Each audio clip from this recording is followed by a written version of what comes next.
Intended, but do you feel the same?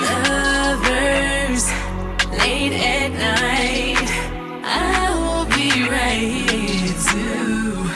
Out of sight, love is under.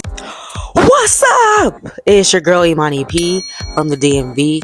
You know where I'm at, you know where I be. Welcome to my channel Imaniversus, where I talk about music, culture, and more. Okay, so I made a poll. You guys didn't choose this, but my Twitter poll did. So we're gonna do the one that won on the Twitter poll, and we'll do the one you guys chose in a couple days this week. How about that? So today we're gonna be talking about The Gift by Beyoncé and various other Afrobeats and Latin artists, and how you guys all slept on them because you guys are low-key like the R word. And you know what R word I'm talking about. Maybe it's not the R word. Prejudice. That's what y'all are. Okay, so we're gonna go ahead and get started. So if you go, those of y'all who do not know, Beyoncé is an American singer, songwriter, and businesswoman from Houston, Texas. I don't really know, like, she was in Destiny's Child, like Crazy in Love, like, yeah. Renaissance World Tour, the most recent thing. I went to it. It was great. Anyway, so around this time, it was 2019. So we're going back. Way back. Lion King, the live action version, was coming out. Disney's The Lion King. And it was including like people like Seth Rogen, Childish Gambino, Beyonce. And she made a soundtrack for the movie. And it was about 27 songs. It was called The Gift. Lion King, The Gift. That is the full name of it. And she also made a visual for the album called Black is King that streamed only on Disney. And let me tell you that Black is King streaming on Disney like that was a very big deal because it was black as hell and it was on Disney. Like, I loved it. I think I watched that like 4 times when it dropped because like I watched it by myself, with my friend, with my other friends, with my dad. Like, it was such a big deal. And plus, I loved the Gift album, and let me tell you why I love it, and I'm gonna tell you why y'all was hating on it and why it's wrong to hate on things that are good for other people other than yourself. So my favorite songs on the album are Already, Find Your Way Back. We'll get to that song at the end. Don't Jealous Me, Jada, Burna Boy. Anyway, Water, Brown Skin Girl, Keys to the Kingdom, My Power, and Scar, which is like almost the entire album, but not really because the album had like 27 songs. I mean, 27 songs, interludes, whatever, you know what I mean? And like I said, y'all really hated on it. And one of the reasons I saw back then, and even currently, because this conversation comes up on my Twitter feed quite often, is the appropriation of it all. And let's just get into that. So the whole album was basically Afrobeats highlighting Swahili because Lion King is a lot of the names in Lion King of Swahili language. There was a lot of Nigerian artists, a lot of Ghanaian artists on the album. And there was African people from different countries upset, saying that Beyonce was appropriating their culture. And the only question I have to pose for this is, it wouldn't make sense if she didn't do Afrobeats, because literally Lion King takes place in some country in Africa, I'm not sure where they speak Swahili mostly. So it wouldn't make sense if she did any other genre other than Afrobeats. You understand what I'm saying? Like, she had artists on there like Yemi Alade, love Yemi Alade, Burna Boy, Kendrick Lamar, Wizkid, Tiwa Savage, Major Lazer, and just way more. You know, Jessie Reyes was on there, so it wasn't just like a bunch of Nigerian artists, Ghanaian artists, but it was also, you know, African American, Latin. You know, Jessie Reyes is Latin. I think she was like the only Latin person on there. and it was a compilation album. And I just feel like if she did any other genre, y'all would be like, why are you doing R&B for a Lion King album? It should have been Afrobeats, and y'all would have had a chance to showcase Afro artists. And that's what's wrong with you African Americans. You know, diaspora wars. Y'all love some diaspora wars. This whole week gonna be about diaspora wars. I got another video about diaspora wars. But anyway, so all I gotta say is, I feel like that was probably some bots saying that, and people just kind of went with it. But I think the album was good. It makes sense, and she did a good job speaking Swahili in her songs and incorporating artists of the entire diaspora. Except for Jessie Reyes. I don't know if she... I mean, like... I don't know. Anyway, the next thing is... I don't really know why y'all was hating on the album. And one of the things people was hating on is Brown Skin Girl. The song was just uplifting darker skinned people in this world. You know, black darker skinned girls, Indian darker skinned girls, Asian darker skinned girls. People just is a little bit more melanated, and was I guess, like, you know, in this world that we live in, it's frowned upon to be darker. We all know why, but we're not gonna get into that, okay? And she made a song just saying, like, you're beautiful. Everything about you is beautiful. Your hair is beautiful. Your skin is beautiful. Like, you are beautiful. Who cares what, you know, says about that? You know what I mean? Once again, a certain demographic on Twitter, probably just some bots, like I said before.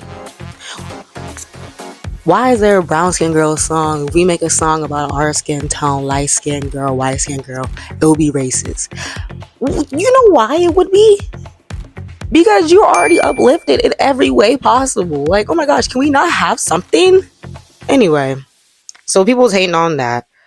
I think she also helped Afrobeats become even more mainstream, because I think around like 2016 is when Afrobeats started creeping up in the culture and like getting more popular and getting more praise and all this stuff. And I feel like around 2019 is when African Giant dropped with Burna Boy, and Wizkid already had like the biggest album that year. I think Beyonce incorporating having artists. You know, Beyonce has a lot of popularity around the world, and you know, runs a lot of different demographics. So when she pulls you an album, you're going to get a lot of praise. You know, she's one of the most popular artists in the world.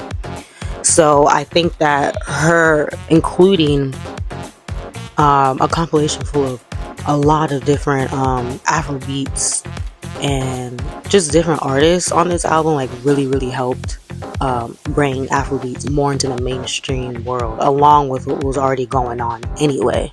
But y'all say she was appropriate, and I'm just like, what? So those are some of the negatives. And I always hear people say like the album wasn't good, and she being her black is beautiful bag, and I'm like, what is wrong with that? Beyonce is black at the end of the day. She's a black American. Okay, she's Creole. Even more reason that she's a black American. But like, what is wrong with being proud of like who you are? Why do people always get upset when black people are proud of themselves, but it's okay for everybody else to be proud of where they're coming from or who they are? You know what I mean? So I think that's gonna end that segment. I just want to do a special segment for Find Your Way Back, because it's the best song in the album, and I think it's one of Beyonce's best songs in general. And hear me out, y'all, because Beyonce got a lot of, I have like a whole list, but this is on the list. Okay, because it's, oh my gosh, when I first heard this song, I was like, it sounds like boring at first when you first hear it, but after like you listen to it a few more and more times, bro, that song hits. Let me tell you. So like I said, when you first hear the song, the beat's a bit slower. It's more like, you know, it's Afro beats, and the content at first listen, of course, you're going to connect it with Simba and Mufasa, the main characters of the movie. And Mufasa's just kind of teaching Simba how to be a man, you know, a lion. What do they call themselves? Like man lion? I don't know. The Lion King, basically. But after a few listens, you start paralleling the song more so to Beyonce and her father, Matthew Knowles, who's very prominent in Beyonce's career and Destiny's Child. But you start paralleling it to probably a song where she's talking about her father. Her and her father were estranged for a couple years, And the song just basically saying, find your way back. Big, big world is kind of crazy. Come back on when the street lights on. Like, basically saying, like, you know, me and my dad, we had our differences and stuff, but we found our way back to each other. And they're not as estranged as they were in the past. So you see the parallels with the movie and Beyoncé personally herself. I also feel like even the song like really touches with my relationship with my father, because I'm very, very close to my father. And no, we're not estranged or nothing, but like I understand like that closeness you can have with a parent, you know, I understand it. So that song really hits home for me as well. And I probably the extra reason why I like it so much. Like I said, the song is really good. Her voice sounds so mature in that song, and you can tell she's controlling the belting that she usually does in a more concise way, and it's so beautiful. The Yoruba that they speak in the song, which is one of the demographics in Nigeria, so they have like a scatting Yoruba part in the song that I super enjoy. It is like during like kind of a dance break, but like kind of not a dance break. I really enjoy that about this song. I just feel like, you know, the song's a 10 out of 10. It's one of her best songs. It's on the list of songs I would say is one of Beyonce's best songs. And that song being like, I think the first or second song on the album, like it, you can pass it. Like I said, when I first heard the song, I definitely was like, okay, it's cute. You can definitely pass it and get to the, you know, don't jealous me. You know, I love that song. And get to the more hyper songs and the more Afrobeat songs. But like that song is a sleeper, and I wish she sang it more. And the music video is beautiful too. You know, y'all gotta watch Black is King. It's a really beautiful visual. She did such a good job, and yeah. So stop hating on the gift. It's literally the gift that keeps on giving to the demographic it was made for. And I feel like if you're hating on, you're anti-Black. I'm half joking. Okay, well, I think that's it. Let me know what y'all feel about this album in the comments. Thank you again for voting in my poll. It really helps me figure out what y'all want to talk about. I am going to talk about the Howie song next. Make sure you like, comment, share, and subscribe to this video on this channel. Check out my Spotify, which is at imaniversus. Everything's linked in my description, and then check out all my medias, which is in my description at imaniversus. I do polls on there. I do more live reactions on my Twitter. And thank you again. I'll talk to y'all real soon. Bye. Standing, get it right. What I need for you is everlasting. Lovers at night, I might regret the day.